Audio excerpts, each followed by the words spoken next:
Bueno, Hola, yo sí. em, hoy nos toca un tema re importante, pero re importante, que es el esfuerzo armónico, recto esfuerzo, esfuerzo correcto, esfuerzo justo y todas las traducciones habidas y por haber. Bueno, el recto esfuerzo es el corazón del óctuple noble sendero, ¿sí? Y esto es muy importante tenerlo claro. Entonces, lo primero que quiero leerles es de qué se trata el recto esfuerzo. Una cosa muy importante a tener en cuenta, el Buda menciona en el Paranibbana Sutta los 37 factores de la iluminación. No hace falta que se los aprendan, ¿sí? Pero entre todos esos factores están, por ejemplo, los 7 factores de la iluminación, están los 5 poderes psíquicos, los 5 poderes espirituales, están los 4 fundamentos de la atención, está el óctuple noble sendero, está em, los 4 esfuerzos correctos. Y es muy extraño para mí, porque el Buda dice los 4 esfuerzos correctos, que es el recto esfuerzo, que también está colocado en el óctuple noble sendero. Es decir, que de alguna manera el Buda duplica en estos 37 factores al recto esfuerzo, como algo fundamental y crucial. Entonces, primero veamos qué es el recto esfuerzo. Para eso, que es el que usé todo el año, los dos que usé todo el año,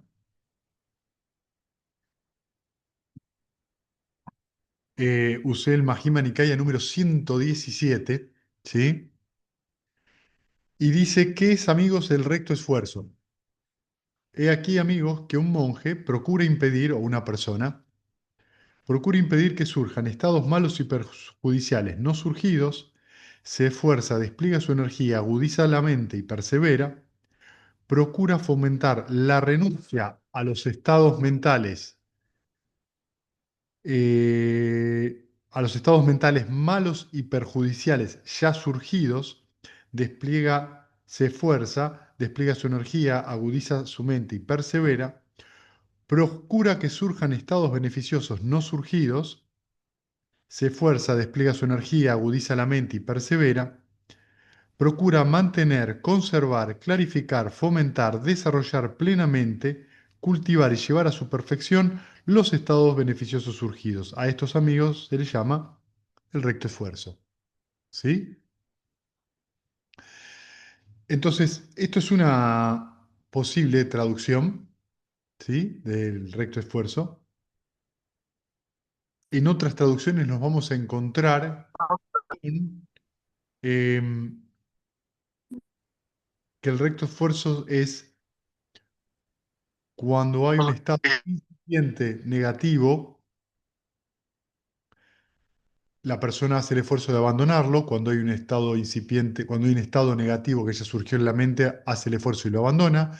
Cuando hay un estado incipiente sano, lo cultiva y lo desarrolla. Y cuando ya hay un estado sano, lo mantiene, lo conserva, lo clarifica, lo fomenta, etcétera.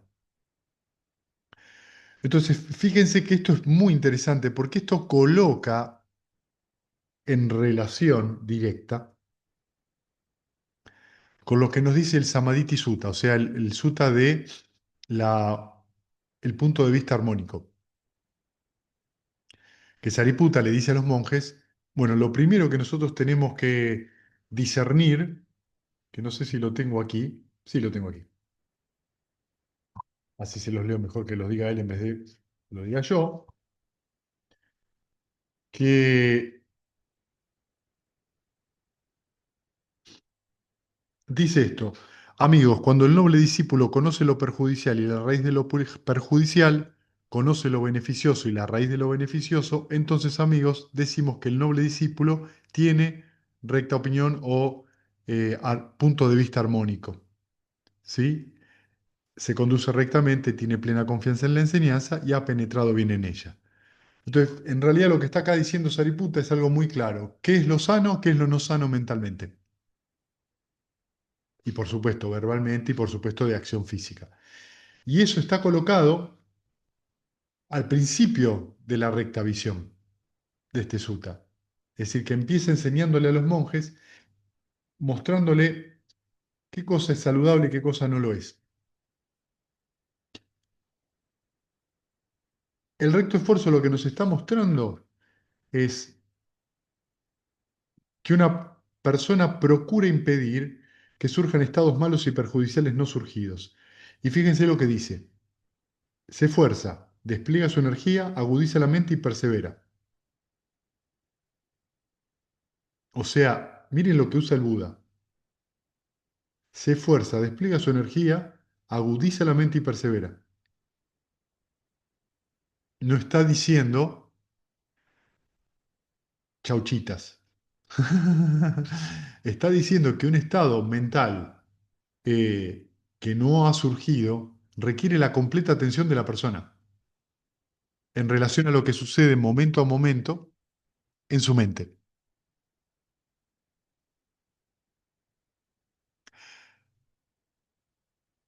Y después dice, procura fomentar la renuncia a los estados mentales malos y perjudiciales. Y de vuelta, se esfuerza, despliega su energía, agudiza la mente y persevera.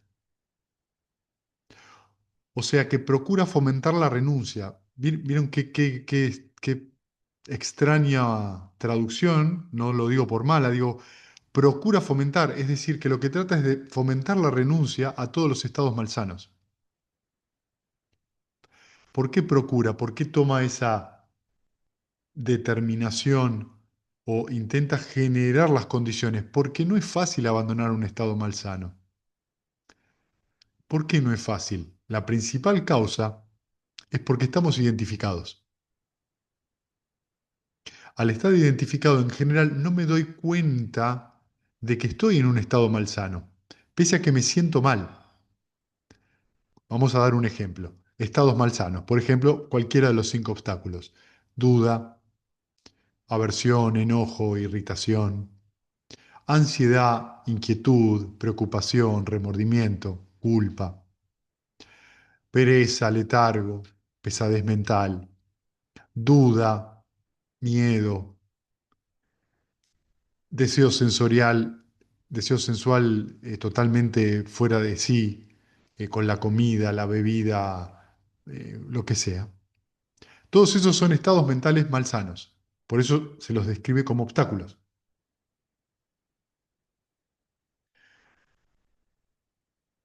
Y el problema no radica solo en eso. El problema radica en que cuando surge un obstáculo, surge además una reacción muy básica en la mente. Me gusta, no me gusta, yo soy eso. Codicia, odio e ilusión, ¿sí? Codicia, loba, dosa, odio, moja, ilusión o ignorancia, digamos, en el sentido de que me identifico. Creo que soy eso. Esas tres cosas, me gusta, no me gusta, yo soy eso, es la reacción primera que tiene la mente al presente. Y como es esa primera reacción, de esa reacción suelen surgir los obstáculos. O sea que el obstáculo está alimentado por esa reacción de la mente. A eso después le vamos a sumar nuestras justificaciones habituales, no me gusta porque, quiero más porque o lo que fuera. Y a eso después va a venir la tendencia habitual, que es como yo me suelo comportar frente a este proceso previo, que se llama la tendencia habitual. Y al ser tendencia habitual, no me doy cuenta. No me doy cuenta que estoy actuando, en mi mente ya estoy actuando de esa manera. Luego de eso viene la acción, verbal o física. Es muy importante entender esto como proceso. ¿Qué es lo que nosotros hacemos en Twim? Aplicamos las 6 R's y las 6 R's son la parte, digamos, la reformulación moderna que hizo Bante Vimalaransi de este recto esfuerzo. Entonces, lo primero que yo tengo que hacer, y fíjense, es cuando surge un estado malsano, no importa cuál sea, tengo que reconocerlo. Mientras no reconozca que en mi mente ha surgido un estado malsano, no puedo hacer nada. Y eso también está en los cuatro fundamentos de la atención.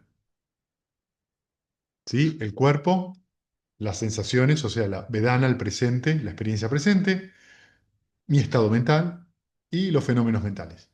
Tengo que reconocer en ese momento a dónde está mi atención. Y mi atención reconoce, soy consciente en ese momento de que surgió un obstáculo. Ni bien surge el obstáculo, lo tengo que dejar. Es muy interesante esto, porque tengo que dejar de alimentar el obstáculo con mi atención.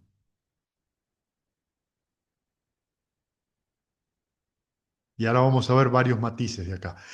Luego, cuando yo le dejo de prestar atención, lo dejo de alimentar porque la atención es un nutrimento, viene relajarse, tranquilizarse. Y esta R es re importante porque cuando yo le dejo de prestar atención a la duda, a la ansiedad, a cualquiera de los obstáculos, ya le quité fuerza. Pero hay una fuerza remanente que empuja, que es la avidez, que por eso necesito relajar. Entonces tenemos dos pasos importantes. Dejar de prestarle atención y luego relajarnos, tomarnos esa pausa, esa sensación de abrirnos, de dar espacio, relajar el cuerpo, la cabeza y la mente.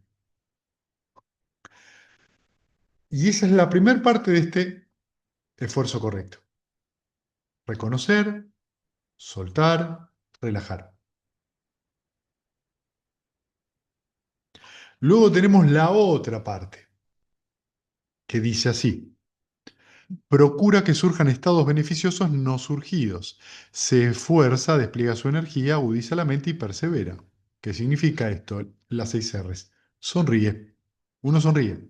Y cuando uno sonríe, inmediatamente en la mente pasa algo. Se vuelve un poquito más liviana la mente. Al venir de esa relajación, al venir de esa cesación de la avidez, porque cuando uno se relaja, lo que sucede es que esa avidez cesa, y cuando cesa esa avidez y me relajo, hay una sensación de alivio que puede ir de muy suave a muy fuerte. Eso no importa. Pero algo pasó en ese momento, cuando me relajé. Pasó que cesó el sufrimiento por unos instantes. O sea, ocurrió Niroda, la tercera noble verdad, que es la que más nos interesa. Cesó. Luego sonrío. Y cuando sonrío, hago este tercer esfuerzo. Bueno, voy a llevar este estado incipiente sano y retorno al objeto de meditación que es meta, o karuna, o sea, el amor benevolente, la compasión o el que ustedes estén practicando en ese momento. Y dice: procura mantener, conservar, clarificar, fomentar, desarrollar plenamente, cultivar y llevar a la perfección los estados beneficiosos surgidos. Entonces, una vez que yo retorno al objeto de meditación y me encuentro con que meta es un estado cálido, abierto, que me da espacio en la mente, repito, que es la última R. Me quedo con ese sentimiento de manera gentil, no abrazado como un gato a una balsa, ¿está bien? Gentilmente me quedo. Y eso es cultivar el último paso del recto esfuerzo.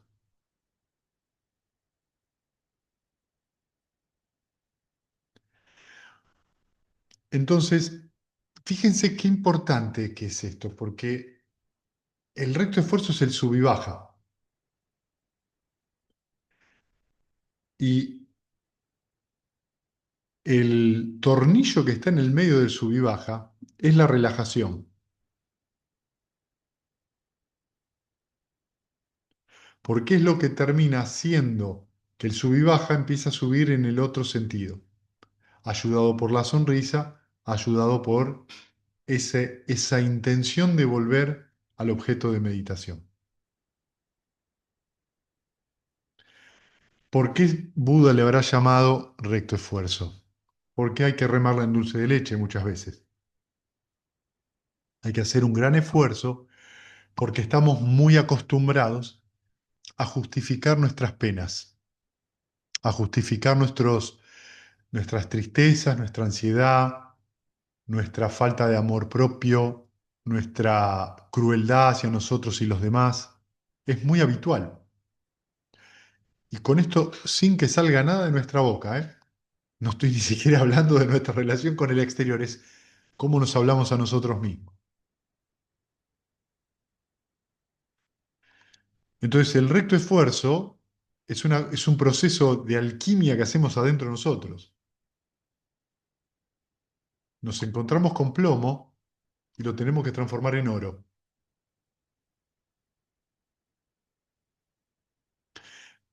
Y el elemento importante aquí es abandonar, relajar y sonreír. Esos tres pasitos. Por supuesto, reconocer también.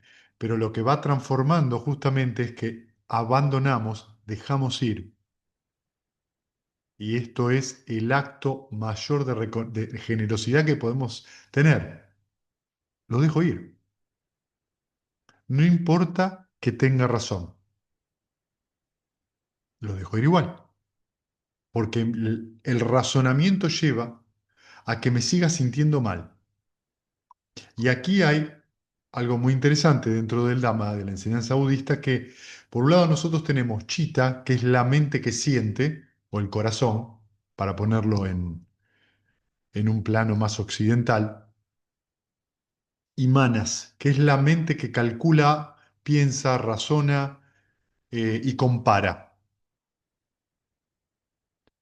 Entonces, entre Chitta y Manas hay un conflicto, muy especialmente cuando, por ejemplo, nosotros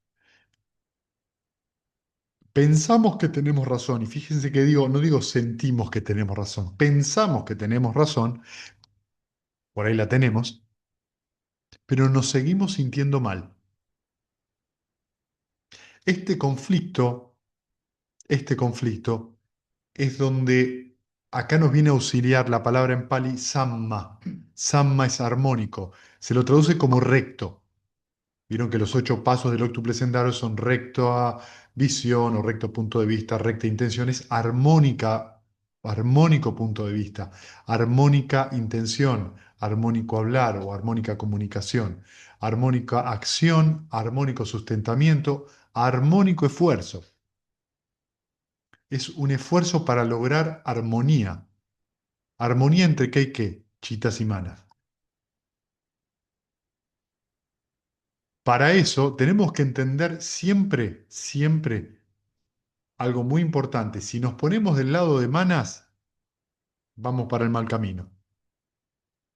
Porque los razonamientos van a continuar y el malestar se va a seguir alimentando.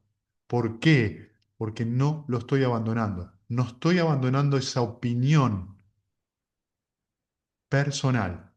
Y esa opinión personal es, desde el punto de vista del octuple noble sendero, incorrecta. ¿Por qué? Porque me lo estoy tomando personal. Cuando nosotros entonces abandonamos, nos relajamos y sonreímos, estamos diciéndole a Manas, mira, vos podés pensar muchas cosas. Sin embargo, yo elijo orientar, llevar mi intención a un estado sano que nada tiene que ver con el razonamiento, ni con la justificación. Y eso es un considerable esfuerzo, especialmente cuando la emoción nos empezó a carcomer las manos, la panza, se nos contrajo la cola, tenemos la garganta con angustia. Cuando nos empieza a pasar todo eso, el recto esfuerzo es muy difícil.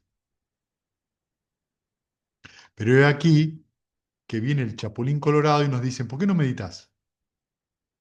¿Por qué no meditas y lo tomás como ejercicio diario? ¿Qué ejercitamos cuando meditamos? Esto, el recto esfuerzo. Al estar sentado, al no estar haciendo nada para afuera, supuestamente, tengo la tarea de estar con mi objeto de meditación y tengo la tarea de aplicar el recto esfuerzo cada vez que surge un obstáculo. Ese es mi único trabajo. Entonces voy entrenando la mente en un ámbito, si quieren, contenido, como es la meditación, y voy entrenando esta acción que es abandonar los estados malsanos cada vez que surgen, no alimentarlos más, y volver a meta a través de la relajación y la sonrisa. Entonces uno se sienta una hora e hizo 50 veces 6 Rs, o más, 120 veces 6 Rs. Eso da más o menos 2 veces por minuto. Y a veces es inclusive más. Por ahí uno lo hace un montón de veces. 240 veces, 4 veces por minuto. Cada 15 segundos tengo que hacer 6 R. O sea que ustedes tomaron 240 buenas decisiones. Sin embargo, el reporte que suele ser de esa meditación, ¡ay, es terrible mi meditación, no soy buen meditador! No, acabas de tomar 240 buenas decisiones. Está buenísimo que puedas hacer eso. Porque en líneas generales, en la vida cotidiana, no tenemos esa claridad, no tenemos ese permiso. Nos vemos absorbidos por nuestra actividad diaria y empezamos a actuar para afuera olvidándonos de cómo está la mente. Y ahí es donde viene el lío. ¿Por qué? Por esto que les dije antes, lo que nos dijo Sariputta, nos olvidamos de qué es lo sano y qué es lo no sano. Entonces empiezo a actuar para afuera sin prestar atención a cómo está mi mente y entonces actúo de manera ignorante, de manera personal. El ejercicio de la meditación ayuda, pero no es todo. Tengo que seguir trabajando fuera de la meditación. Y el mundo nos va a desafiar, muy especialmente cuando nuestro compañero, compañera, sea hijo, hija, madre, padre que viva con nosotros, nos viene y nos toca el botón que nosotros necesitamos que nos toquen luego de un día que estamos muy cansados. Pero resulta que ese botón es el mismo botón de siempre. Y ese botón de siempre en realidad es solo una tendencia habitual que yo tengo. Nada más. Porque he aquí que por ahí yo me separo de esa persona, me junto con otra y me vuelvo a tocar el mismo botón. O encuentro que ese botón me lo aplican, me lo tocan diferentes personas en diferentes situaciones. Y es un proceso. Nada más que eso, no hay nada de sólido e independiente. Es dependiente de lo que pasó antes, de cómo yo lo alimenté justificándolo y seguramente por una reacción de que no me gusta o sí me gusta eso que estoy sintiendo en el momento presente. Entonces, cuando ustedes tienen una meditación muy activa, regocíjense, ríanse y la verdad, sonrían, porque están trabajando bien. Yo sé que después cuando vienen a la entrevista yo les pregunto cuál fue la mejor meditación y hablamos de la mejor meditación como una meditación que en algún momento la mente entró en calma. Pero lo más probable es que antes seguro que hicieron unas cuantas flexiones de brazos, haciendo 6 Rs, 6 Rs, 6 Rs. Y es muy interesante el proceso, porque cuanto más 6 Rs hacen, lo que están entrenando y que quizás no se dan cuenta es la paciencia. Ok, yo no puedo controlar lo que surge en el momento presente. ¿Por qué? Porque lo que surge en el momento presente, y acá quiero ser muy claro, lo que surge en la mente en el momento presente es el resultado de mis decisiones en el pasado. Esto lo tienen que entender. Yo veo la realidad, en mi presente. Eso que yo estoy viendo y sintiendo, eso es el resultado de mi pasado, no lo que está pasando afuera, entre comillas. Si a mí me asaltan, eso puede o no tener que ver con el karma y las decisiones pasadas. Lo que pasa en mi mente sí tiene que ver con el karma. Esa experiencia presente sí tiene que ver con el karma. Y yo no puedo hacer nada con respecto a eso. No me queda más que aceptarlo. Pero, pero, puedo observar la reacción de la mente a ese presente y aplicar las 6 Rs en ese momento. Entonces, en la mente va a haber inicialmente una reacción de gusto, disgusto o identificación. Y si yo dejo ir a través de las 6 Rs en ese momento ese gusto o disgusto, van a ver que es mucho más fácil. No va a haber, es la brasa esa, es lo que está de fondo. Si en cambio no estoy atento y ya de ese disgusto surge la justificación, ya no tengo una brasita, ya hay llama. Pues ya estoy justificando ese malestar o ese bienestar o esa identificación. A mí no me gusta porque, a mí me gusta y quiero más porque, o yo soy de esta manera o yo soy de aquella manera. Entonces ya ahí hay alimento. ¿Y hay qué cosa? Alimento voluntario. Tengo la intención de alimentar ese estado mental. Y si de ahí surge la tendencia habitual, baba, existencia, ¿con qué me voy a encontrar? Con una fuerza considerable ya, porque es la que me arrastra después a actuar. Todavía puedo hacer las 6 Rs ahí, porque todavía todo esto está ocurriendo en la mente a un proceso, a una velocidad de centésimas de segundo.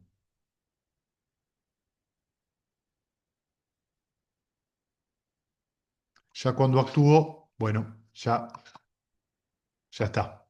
Se operó el karma, se alimentó y estamos de vuelta otra vez en el circuito de samsara, realimentando esos procesos.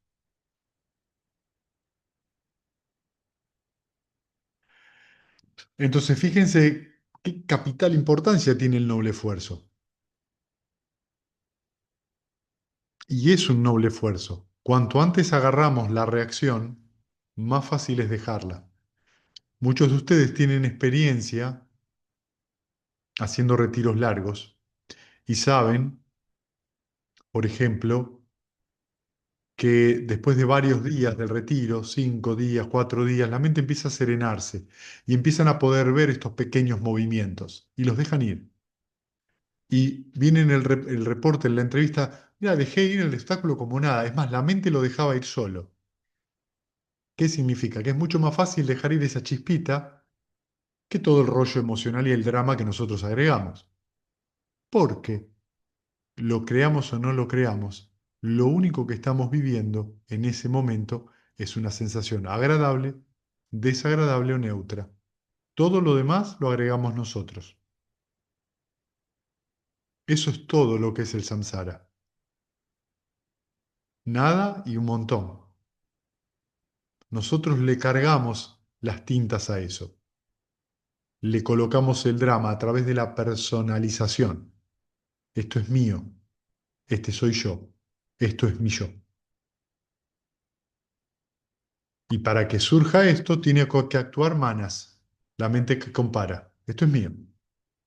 Esta es mi reacción. Esta es mi forma de ser. Esto es lo que yo puedo. Y todo eso es una justificación escondida. Porque no estoy viendo la reacción, estoy tratando de justificar la reacción que tuve. Y eso enturbia mucho las cosas. Porque después pasa esto, ya no sé dónde estoy, no sé ni qué dije, no sé ni lo que estoy sintiendo, porque lo que se produjo es papancha, una proliferación. Sentí, me justifiqué, me volví a sentirme de nuevo mal porque me justifiqué, la justificación no me alcanza, busco más justificaciones y entro en un vórtex tan fuerte que me arrastra tanto que probablemente me hago mucho daño. Si abrí la boca, probablemente le haga daño a los demás. Y esto es justamente porque no estoy viendo las tres características, no estoy viendo que esto es impermanente, que lo que surge es solamente agradable, desagradable o neutro. No estoy observando que hay sufrimiento en eso. Y no estoy observando que es impersonal, que es en ese momento porque están las condiciones, no es mío, no soy yo.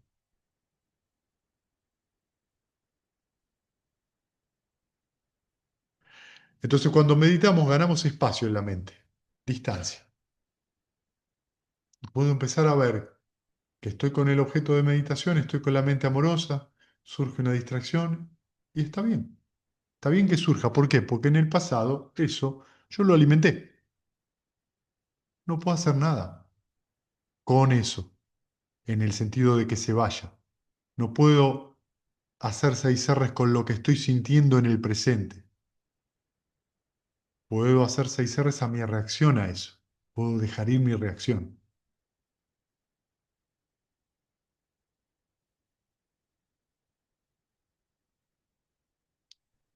¿Qué es lo que ayuda al recto esfuerzo? ¿Qué es lo que lo asiste?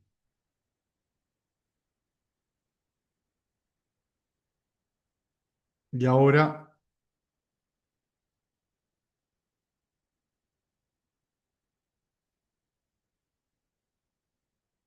siempre hay tres cosas que asisten a esto, que es el recto esfuerzo es asistido por el armónico punto de vista, Sammaditi, y Sati, Samma Sati, la atención plena. Entonces tenemos un trípode. ¿Qué era el recto punto de vista? El punto de vista armónico.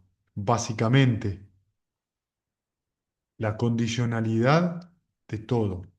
Cada vez que surge algo hay una causa y una condición de eso. No es algo independiente. Es algo que tuvo su causa y condición en el pasado y ahora encontró nutrimento y surgió. Eso es lo primero que tengo que acordarme.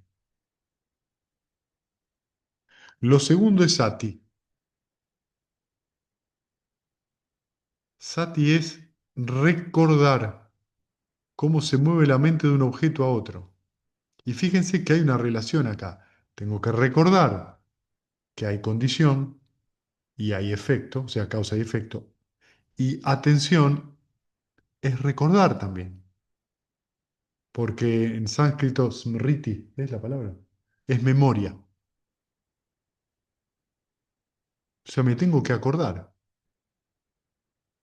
Y es muy interesante que la primera R es reconocer. ¿Qué es reconocer?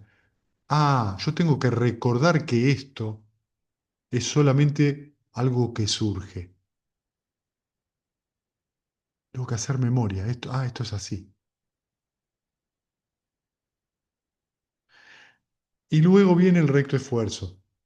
Debido a que tuve memoria, que me acordé que la mente se mueve y por ende hay causas y efectos, es que puedo hacer todos los otros pasos de las seis R's y volver al objeto de meditación y cultivarlo. En la medida que yo voy cultivando los estados mentales sanos, y esto es el último paso del recto esfuerzo, se va dando en la mente cada vez más la posibilidad, dos posibilidades. La primera es poder reconocer que cuando mi mente está en ese estado, yo tengo bienestar y que actuar de ese estado trae consecuencias beneficiosas. Lo segundo y no menor es que puedo reconocer más fácilmente cuando mi mente está en un estado malsano, sin tanta especulación.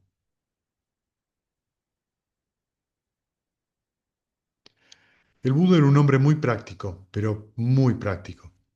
Y todas las indicaciones que dan no les falta ni les sobra nada. Entonces el Buda nos dice, mira, no te enriedes, no te enriedes. ¿Por qué? Porque el samsara es como una tela de araña, como un pantano, donde es muy fácil enredarse, muy especialmente cuando empezamos a pensar sobre. No te enredes, tenés que hacer una acción mental. Reconocelo, déjalo, soltalo, sonreí y volvé.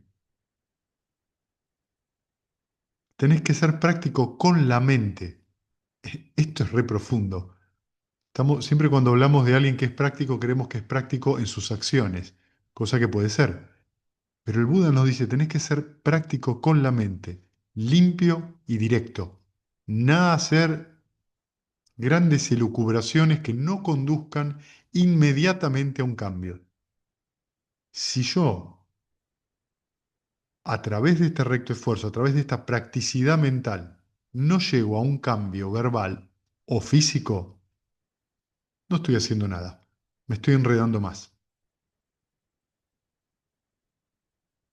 Me estoy justificando, estoy retrasando una decisión o apurándome en una decisión. Si me empiezo a criticar a mí mismo, si me juzgo, si juzgo a los demás, todo eso es especulación. No es práctico. Eso ¿verdad? ¿Te acerca al nirvana? No, no lo hagas. No lo hagas. ¿No te está acercando a ese alivio? No lo hagas. No pierdas tiempo en largos discursos mentales, en tratar de resolverlo con la cabeza. No, no, no. Tiene que llevarte esto a que sea limpio el proceso de la mente, claro el proceso de la mente. ¿Por qué limpio y claro? ¿Por qué la atención es capital? Porque es fácil confundirse. Todos lo sabemos que es fácil, después que el famoso juego de las manos apiladas, ya no sé qué mano está arriba y qué mano está abajo y todos estamos golpeándonos las manos, porque ya no se entiende nada. Es una torre de milanesas donde no sabemos dónde está cada cosa. Entonces el recto esfuerzo limpia, limpia claramente. Mira, esto lo tenés que dejar y esto lo tenés que cultivar. Y estamos asistidos por el recuerdo de esta visión correcta, de esta visión armónica. Mira, acordate que ese estado mental va a dar fruto. Así que fíjate qué decidís. Fíjate a dónde mandás tu atención, a dónde vos decidís prestar atención. Y lo otro es la atención plena. Acordate que toda decisión que tomes, que toda intención que tomes, que todo estado mental es solamente un movimiento en la mente. No es tuyo, no sos vos, no es tuyo. Entonces todo se vuelve más livianito y más fácil de dejar ir. En el continuo de este trabajo, la mente se va paulatinamente desacondicionando. Y yo les puedo asegurar que eso sucede. No es un poco lo que yo decía ayer en la charla. El Buddha-Dhamma, la enseñanza del Buda no es una cosa para dentro de 50 vidas. Es una cosa que uno puede experimentar en esta vida si practica con diligencia, si practica con esfuerzo, si practica con constancia y si toma algún retiro anual. No es una cosa descabellada. Va a requerir un esfuerzo del practicante, este esfuerzo del que estamos hablando. Va a requerir un compromiso del practicante. Va a requerir paciencia, gentileza y sobre todo generosidad. Porque el Buda era un hombre práctico y lo que enseñaba tiene que ver con lo práctico. Porque tenía estudiantes que eran analfabetos, que vivían en el medio de la montaña, a veces sin contactos con otros seres humanos. Tenía alumnos que eran letrados, tenía alumnos que fueron guerreros, tenían alumnos que eran comerciantes, de toda índole, de todo tipo de destrezas, habilidades mayores o menores. Y lo más interesante de todo esto, inclusive tenía el primer asesino serial registrado de la historia, que llegó a ser un Arahant. O sea, imagínense por qué la historia de Angulimala es tan famosa. Y sin embargo, y sin embargo, muchos de estos ejemplos que les estoy dando fueron personas que alcanzaron o el arajantado o un nivel supramundano, porque la enseñanza es práctica, es para venir y ver y experimentar por ustedes mismos. Entonces, el recto esfuerzo no es hacer más fuerza, es dejar de hacerla. Tiene un nombre muy irónico. Cuando yo les menciono entonces lo de la sonrisa, y a veces viene que la sonrisa es una cosa forzada, siempre es lo mismo, y tu enojo, y tus celos, y tu duda, y tu ansiedad no son forzadas. ¿Por qué las consideras que son naturales? Porque te son conocidas. Tenés que dejar de hacer fuerza en alimentar esos estados, porque uno, cuando tiene esos estados, está haciendo una considerable fuerza, está resistiendo a lo que está sintiendo, por eso surgen esas reacciones. Uno no acepta lo que está pasando, entonces las reacciones se ven engordadas.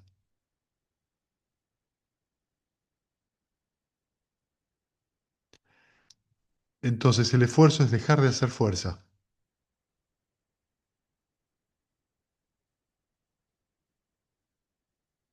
Bueno, muy bien. ¿Tienen preguntas?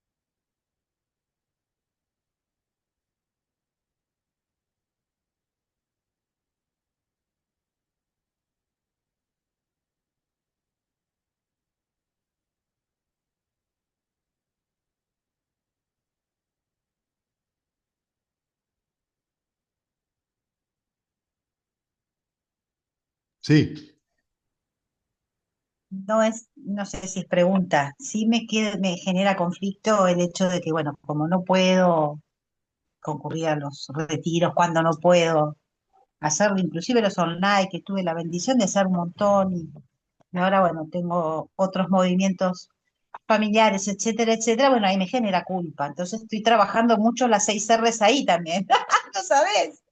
Porque yo siento un cambio, le cuento a veces a Maru, tengo un contento que viene más allá, pase lo que pase, ¿no?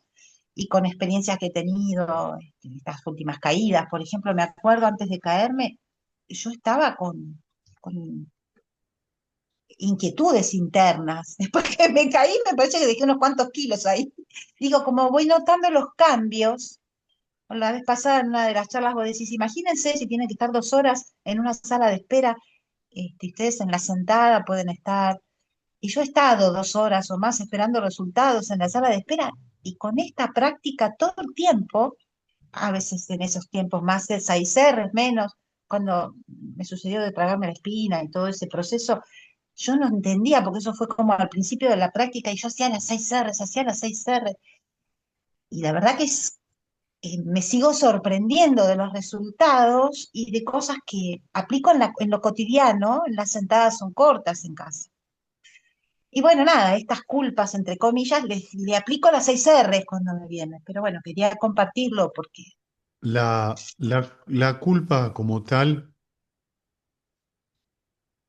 está bueno lo que estás haciendo, que dejes ir eso, ¿sí? Y que vuelvas con la mente a meta. Luego uno tiene que simplemente hacerse responsable de las decisiones que toma.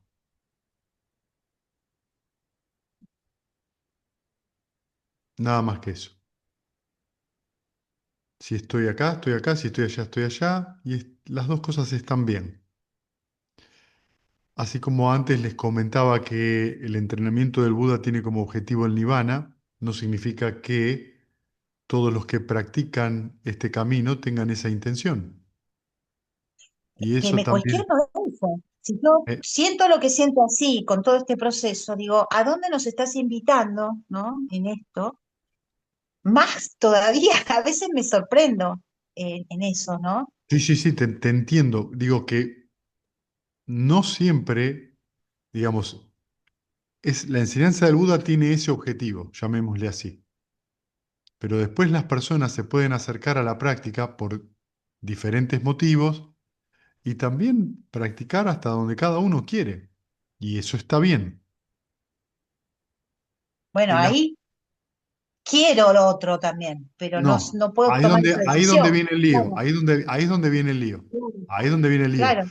No, no quiero lo otro, no quiero lo Eso otro. vos me lo decís, pero Esa es la falta de responsabilidad. Yo quiero el helado de chocolate y no tener el dolor de panza. No, ahí es donde viene la falta de claridad. Por eso está bueno que hagas las 6 R's y que bueno, valores y disfrutes tu decisión, quedarte con tu familia, lo que fuera, y valores y tu decisión si decidís tomar un retiro. Lo que no hay, desde el punto de vista real, es un lugar en el medio, bien, donde en realidad estoy con mi familia, pero pensando que tengo que meditar, o estoy meditando y estoy pensando que tengo que estar con mi familia. Eso es lo que yo digo que es especulativo y te lleva a sí, sufrir. Porque sí, sí, entonces sí. cuando yo estoy con mi familia, soy una mala meditadora, cuando yo estoy meditando, soy una mala abuela, madre, esposa, lo que fuera. No, sabés que hasta medito con la bebé. Está la bebé acá cuando la cuido y es maravilloso. Por eso digo, hay una experiencia hermosa y le aplico las 6 R's. Pero Fantástico, bueno, pero eso es lo que luego, tengo que... mm, luego viene la otra parte, que es esto, que es así. Y no intentar justamente mezclar los tantos. Porque ahí es donde viene la bien. justificación y la confusión, ¿viste? Sí, sí, sí, No, entiendo no perfecto. justifico, estoy acá o esto, estoy meditando. Eh, y si estoy con la familia, estoy con la familia. Y esa clase de limpieza mental, porque ¿qué es Ujú. esencialmente lo que nos pasa cuando meditamos? Estoy meditando, tengo que ir a pagar una cuenta, tengo que ir a hacer esto, tengo que ir a hacer lo otro. Estoy sentado, no puedo resolver nada de eso y mi cabeza está en cualquier otro lado. Y después cuando estoy Sí, sí. haciendo, pagando la cuenta, tengo que estar meditando, tengo que atender a esto. Y la cabeza nunca está donde tiene que estar. Entonces, ¿pero por qué pasa eso? Porque la cabeza está habituada, la mente está habituada a actuar así. Y la meditación es el ejercicio que le enseña a la mente, mira, ahora acá, pero ahora acá. Sí, pero ahora acá. 6 R's, 6 R's. En un momento la mente se termina de querer escapar y se queda tranquila. Y entonces uno sale de la meditación y dice, wow, qué bien que me siento. ¿Sabes por qué te sentís bien? Porque en ese momento, cuando la mente se queda estable, logras el último paso del óctuple sendero, de manera mundana, pero lo logras, que es Samma Samadhi. Samma Samadhi es la armónica estabilización de la mente, la armónica serenidad. La mente se queda quieta, donde está, sin insatisfacción. Está bien. No quiere ir a otro lado, no quiere ir para allá, no quiere ir para acá. Está bien donde está. Por eso Samadhi, cuando se vive con ese placer, pero nos olvidamos de eso y la mente vuelve a moverse de un lado al otro. El Buda tiene un sutta donde dice, la mente es clara, es luminosa de manera natural, pero se oscurece por adventicios obstáculos. O sea que el Buda de alguna manera está dando la indicación de que la mente en realidad puede estar en ese estado sereno, pero como hay adventicios obstáculos, ¿qué es adventicio? Que hay condición, surge el obstáculo, ya se movió.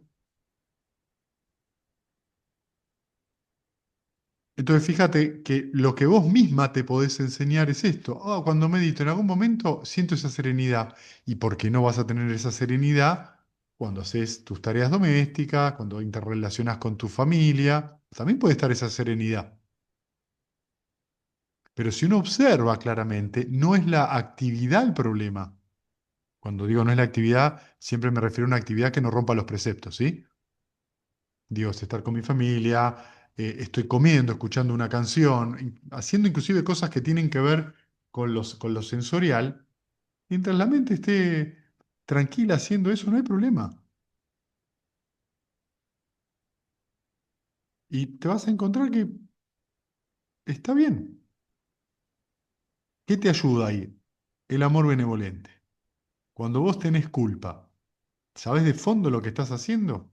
Hablándote mal, criticándote mal, viéndote de manera personal, viéndote a través de tus tendencias habituales. No estás siendo amorosa, estás siendo cruel, porque la culpa no es un comentario que te haces, la culpa es el comentario, el comentario, el comentario. Y cada vez es una gota que va, sigue horadando la mente y te dice, ah, viste, siempre igual, ni acá ni allá. Y a los 2 minutos vuelve y vuelve y vuelve. Esa culpa es una obsesión de la mente, es avidez, ¿sí? Es avidez de una manera muy fuerte. Entonces está La bueno que vos, empecé a reconocer. Ahora la claro, empecé a reconocer. entonces hay que Sí, dejar ir, ¿viste? Hay que dejarla ir, relajarse, sonreír y volver al sentimiento en la actividad que estés haciendo. Inclusive te puedes tomar un minuto. Un minuto, me quedo con meta y después sigo cocinando, me voy a bañar o lo que fuera que esté haciendo. sí, porque me ha pasado en otras decisiones también que viene Claro, eso, ¿no? Es algo que lo siento alojado en el cuerpo, se me viene por y sí. supuesto, porque es un hábito muy natural en las mentes. Volver Mm, personal, volver personal ese conflicto mental, ese conflicto de intereses. Quiero, pero no lo hago. No quiero, pero lo hago por deber. Es de exacto. vuelta el conflicto entre Manas y Chita. Manas diciéndote lo que deberías estar haciendo, Chita sintiéndose, pero yo no quiero. Entonces, si Chita está, si el estado mental es sano, y yo reconozco ese estado mental, Manas no compara, no puede generar culpa. Ah, No hay perfecto. alimento para que surja la culpa. La culpa surge porque vos decidiste ponerte del lado de la crítica, de Manas, de la que compara. Deberías estar haciendo esto, deberías estar haciendo lo otro. Mm, Porque una persona comprometida con su práctica espiritual, y eso es avidez, es expectativa, debería estar haciendo esto. Una abuela debería estar haciendo esto otro. Y eso es todo proliferación, es mentira. Entonces, cuando vos llevas la mente a meta, la mente se balancea. No importa la opinión. De hecho, te voy a decir algo inclusive más que por ahí te ayuda. Vos al lado tuyo, si vos mirás tu pared, vas a ver que tu pared tiene un color, ¿sí? ujú, sí, Si escuchás el sonido de mi voz, vas a ver que mi voz tiene un sonido.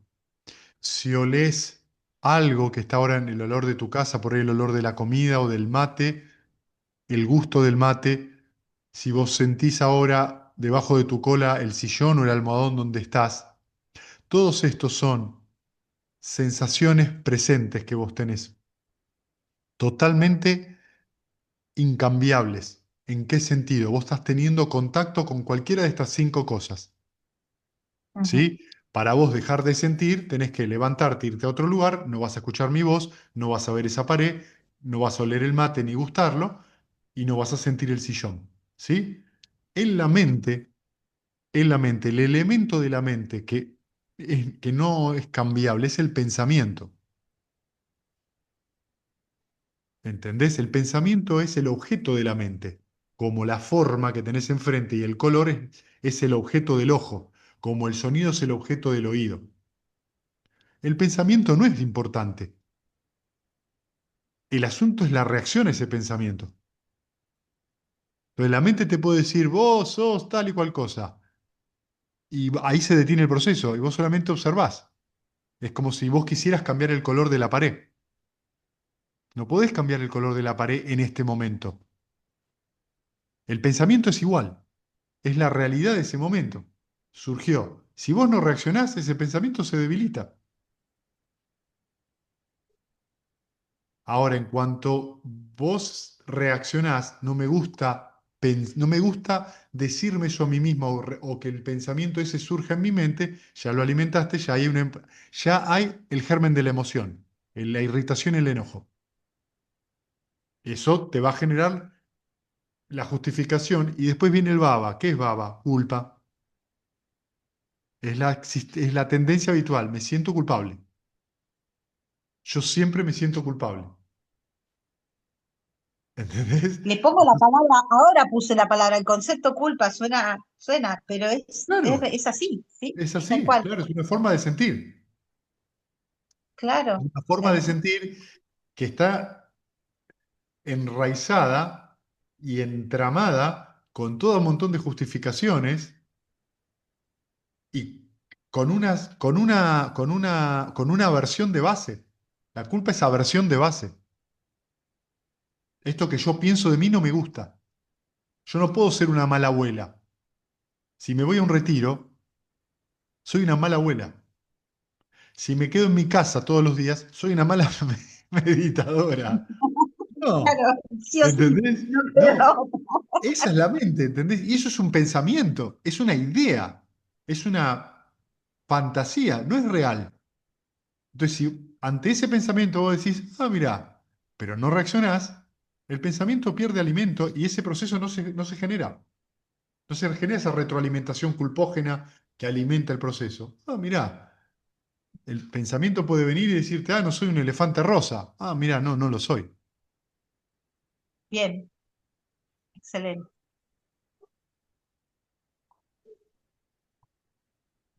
Gracias.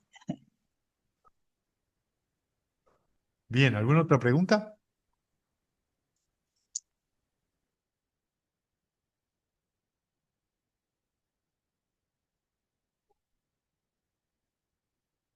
Yo entiendo que la pregunta es un poco especulativa, pero me parece que eh, me da la impresión que para que realmente se genere un cambio, entiendo que estás proponiendo que si yo dejo de alimentar esos pensamientos o tendencias negativas que están en mí, en cada uno, por supuesto, ¿no es cierto? Dejo de alimentarlos mediante el resto de esfuerzo, esas tendencias deberían desaparecer. A mí, quizás por la forma de ser que tiene este ser, digamos, me parece que tendría que ser por, no sé, usando términos más cercanos al budismo, sería desarrollar la sabiduría y realmente darme cuenta que, que eso pasa o que es de otra manera. No No. sé si Ahí es correcto. tenés un pequeño cambio en los factores y eso altera el producto. Eh, O pri- sea, entiendo que lo que estás diciendo me parece correcto, pero no pareciera que apareciera en algún momento de eso de ese proceso el desarrollo de la sabiduría, que me parece que también sería un factor importante que ayudaría. sí, la sabiduría se va a desarrollar en la medida que vos continúes aplicando el recto esfuerzo, en la medida en que vos, cuando aplicás el recto esfuerzo, recuperás tu atención y momentáneamente estás también aplicando el recto punto de vista o la visión armónica. Por supuesto que cuando vos llevas la mente a meta de manera consciente, estás aplicando la recta intención, porque estás volviendo hacia un sentimiento amoroso, y en ese momento, cuando vos estás con meta, hay samadhi, durante un segundo, medio, lo que fuera. recta palabra, recta acción y recto medio de vida, hablando de la meditación, digamos, es algo que en ese momento estás haciendo. Esas tres cosas, cuando vos meditas, están sucediendo. O sea que cuando vos haces todo eso, estás aplicando el óctuple noble sendero entero. ¿Cuándo se desarrolla la sabiduría? No lo sé. Solo te digo que cuando vos haces eso, estás actuando con sabiduría. ¿Te des cuenta o no de eso? Porque si vos aplicás el recto esfuerzo, aplicás el óctuple sendero. Y si vos aplicás el óctuple sendero, estás siendo sabio. ¿Te des cuenta o no? Como de la misma manera, si vos aplicás el erróneo óctuple sendero, estás haciendo daño, ¿te des cuenta o no? Entonces, fíjate que tu pregunta tiene un matiz re interesante. El matiz tuyo que vos me estás para mí diciendo no es cómo desarrollar la sabiduría, sino cómo reconocerla. ¿Cómo reconozco que estoy actuando sabiamente? Y esto es muy diferente porque, viste, yo te digo, vos haces 6 Rs, estás actuando sabiamente, lo que les decía antes. En una sesión de meditación vos hiciste 200 veces 6 Rs, tomaste 200 buenas decisiones, pero uno no lo registra como sabiduría, no lo registra como algo bueno, de hecho lo registra como algo malo. Esto no me debería estar pasando, es lo que uno dice. Entonces, yo creo que la pregunta es, ¿cómo reconocer que estoy actuando sabiamente? Y la respuesta es muy simple, porque cuando vos aplicás eso durante un segundo, 2 segundos, 10 segundos, un minuto, dos, la mente momentáneamente experimenta alivio. La mente momentáneamente cultiva un estado sano. Eso es actuar con sabiduría. Estás siendo sabio. Si vos no podés reconocer que ese continuo trabajo en algún momento va a dar su fruto cuando las condiciones estén dadas, y eso nadie te lo puede decir, lo que va a producir es que uno cuelgue la práctica o no quiera practicar. Entonces agarro, voy hasta un punto, uff, sí, siento un poco de alivio, pero no mucho, entonces lo dejo. Pero sentir un poco de alivio es muy bueno. No es por ahí es que el alivio esperado, pero un poco estoy más aliviado. Entonces seguí. Si te da un poco de alivio, seguí, porque significa que hay. Habla después con tu maestro de meditación, por ahí qué cosas ajustar, qué cosas observar, pero el trabajo es en este momento la primera R, reconocer. Reconocer que te sentís un poquito mejor un ratito, unos segundos, unos instantes. Luego puede venir a oscurecerse la mente con cualquier cosa, y también está bien, es parte del trabajo. Pero esto es lo que yo quiero que quizás vos observes. Vos estás actuando con sabiduría. Estás reconociendo las condiciones momentáneas de tu mente. Hay distracción. Las estás abandonando. Entendés que cuando las abandonás no son tuyas, simplemente es algo que pasa. Te estás relajando, estás sonriendo y estás volviendo. Eso implica una cosa bastante sabia, porque el 99,99% de la población de la Tierra no hace eso. ¿Qué hace? Empuja. Se siente mal y empuja y cada vez más se hunde. Y esto es muy importante darse cuenta, no por la comparativa, te digo porque no es fácil. El recto esfuerzo no es fácil en ese sentido, pero lo estás aplicando. Ahora, yo estoy haciendo una práctica, como contaba yo ayer en la presentación del libro, y no encuentro ese alivio, y yo practiqué 17 años, no uno, no dos, y en esos 17 años encontré idas y vueltas Y en esto no estoy culpando de ninguna manera al budismo zen, sino como yo lo veía, como yo lo practicaba. Ese era el asunto, la perspectiva de donde lo hacía, no la tradición espiritual. Uno empieza a darse cuenta de que si eso no trae alivio y que lo que hay es una repetición continua y no hay ninguna modificación, o hay una modificación y en algún momento hay un freno de vuelta, o lo hablo con el maestro y veo qué es lo que está sucediendo, o por ahí tengo que cambiar de tradición, que es lo que muchas veces pasa. Cambiar de tradición para mí no es tan importante como cambiar de perspectiva. A veces cambiar de tradición te ayuda a cambiar la perspectiva porque te muestra lo mismo desde otro lado y decís, ah, y después de que lo haces, decís, claro, esto es lo que quieren decir, pero en ese momento no lo podía entender. Entonces, fíjate que el trabajo que vos estás haciendo tiene que ver con esto que te digo. Cambia la perspectiva. Cuando vos haces 6R y aplicás el noble esfuerzo, estás actuando sabiamente, pero la perspectiva no es tan fácil de cambiar. Porque hay una parte de tu mente que sigue diciendo, uff, ¿cuándo viene la sabiduría? ¿Cuándo viene el alivio? Y lo acabas de experimentar. Me parece que es un poco en paralelo las dos cosas pasa lo mismo. El alivio muchas veces se espera que sea algo como muy espectacular y es algo que se cultiva momento a momento y puede ser en muy dosis muy pequeñas que se va sintiendo y quizás momento a momento en esas dosis, para decirlo de alguna manera, homeopáticas, no nos damos cuenta que está pasando. Y lo mismo con la sabiduría, porque cuando en un retiro como el que hicimos el otro día, cortito, donde trabajamos tanto con los obstáculos, hicimos tantas veces las 6R, etcétera. Hubo también seguro alguna cosilla que nos dimos cuenta, o más de una. Y eso es sabiduría. No es la sabiduría que esperamos, entenderlo todo, pero por ahí nos dimos cuenta de algo. ¿La perspectiva qué es? La perspectiva es mirar lo que ocurre y no mirar lo que quiero que ocurra.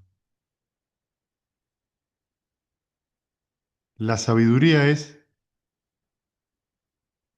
ñana bhuta ñana dasana, ver la realidad tal cual es.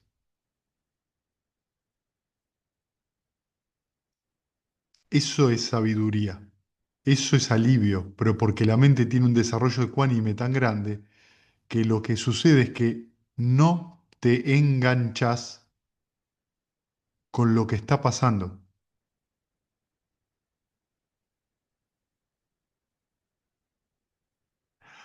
Hasta que eso pueda suceder, nos vamos a enganchar muchas veces. Cada vez que nos enganchamos, ¿qué está pasando? Esto es mío, esto soy yo, esto es mi yo. Estoy actuando de manera ignorante, con la avidez de fondo.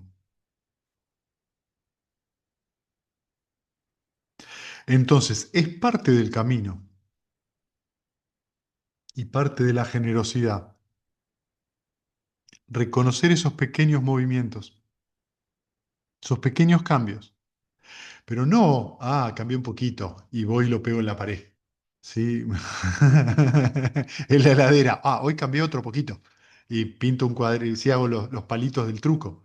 Hoy cambié otro poquito. No es eso. Y después cuando no cambio y me engancho de vuelta con la misma discusión con mi pareja sobre de qué color tiene que ser el tacho de basura, esta práctica no sirve. No, la mente es eso, es drama, drama todo el tiempo, drama bueno, drama malo. Cuando es bueno es una comedia musical norteamericana y cuando es malo es una ópera de Wagner. Y es lo mismo de los dos lados. En vez de decir, está bien, me siento más aliviado, presta atención, qué bueno, seguí por ahí, seguí cultivando eso, no lo dejes, porque te está haciendo bien, dale, dale, animate. ¿Qué hay de fondo? ¿Qué hay de fondo? ¿Por qué no lo sigo cultivando? No puedo, no lo merezco, no sirvo, es para otros, es para gente especial, no está en mis genes, soy un débil mental, soy una persona que no sirvo para estas cosas. Y todo eso son fantasías. porque todos los que estamos en esta reunión estamos sanos, nuestra mente tiene la capacidad de observar, y después hay obstáculos como en cualquier mente. Y eso es todo. Entonces ese reconocimiento de que, espera, el reconocimiento de que esta acción fue buena, no yo soy bueno, no es yo soy buen meditador, no es yo soy mal meditador, es esto que hice está bien porque me hizo sentir bien, hacelo otra vez, hacelo de vuelta, hacelo, repetilo. Ah, entonces vos te vas dando cuenta de que hay una tendencia ahora sana de la mente. Esa tendencia sana es la que te va a llevar al alivio. Porque esa tendencia está basada en la sabiduría. Si vos estás reconociendo que esa acción te es buena, ¿qué estás diciendo? Hay una condición, hay un fruto. Me estoy sintiendo bien porque partí de una condición sana. ¿Qué es eso? La noble visión, el primer paso. Oh, mirá, mi mente está bien, me siento bien. Fíjate, hay una relación ahí. Qué bueno. Repetilo. Hacelo de vuelta. Estás así, estás aplicando sabiduría. Y tu intención posterior, que es que la mente esté en el amor benevolente, son los dos pasos, los dos primeros pasos que son sabiduría. Recta visión, recta intención. Mirá vos, estás actuando bien. Repetilo. Pero ahí es donde se mete manas. ¿Ves? Entonces yo medito y yo soy muy bueno meditando y me siento 2 horas, o me siento 3 horas, o me siento 1 hora, y ya andan haciendo comparación. ¿Y vos cuánto te sentaste? ¿Y cada cuánto hiciste las 6 Rs? Yo la hice menos que vos. Hoy, ¿por qué no puedo ser como Sariputta? Bueno, qué sé yo. ¿Se entiende entonces lo que va sucediendo? El asunto es que inclusive en lo bueno, enseguida la mente se cuela y busca una identificación. Yo soy bueno en esto. Y es como siempre les comento en ese retiro que vino una practicante a la entrevista, entra con una cara de gran tranquilidad y me dice, ahora entiendo. Ahora entiendo que no hay obstáculos y que van a surgir y nada más. Entendí. Bueno, le dije, qué bueno. Mañana me contás. Ya cuando le dije, mañana me contás, se le pararon los pelos. Y si se le pararon los pelos, es que mucho no entendió. Al otro día, cuando entra en la entrevista, me quiero ir del retiro. Claro, ¿cómo no te vas a querer ir del retiro? Porque no es que vos reconociste el obstáculo como algo que surge. Lo que a vos te pasó fue, soy un meditador consumado y los obstáculos no van a surgir más en la mente. Y lo único que te pasó fue que te desilusionaste. Bien por vos. Qué bueno que te desilusionaste y que dejaste de creer que sos buen o mal meditador, sino que simplemente tenés que seguir trabajando. Y está muy bien. Entonces, ¿ves? En un momento uno puede ver el obstáculo como algo que surge y se va, decir, wow, qué fácil que es dejar ir esto bien. Y de repente viene el que te toca el botón. Me duele acá, justo acá. Yo debo tener un tumor acá. No, es tu inquietud. Entonces, fíjate, es reconocer las acciones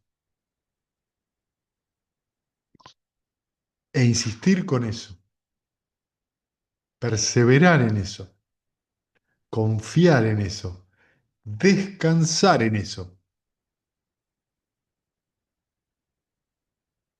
Eso te lleva a que la sabiduría sea cada vez más manifiesta en tu vida.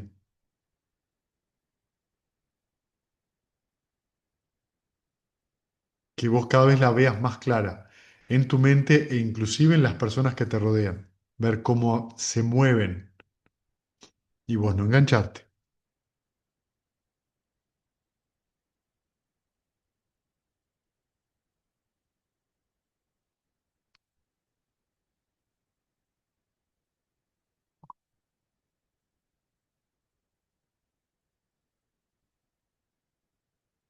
Bien, ¿alguna pregunta más?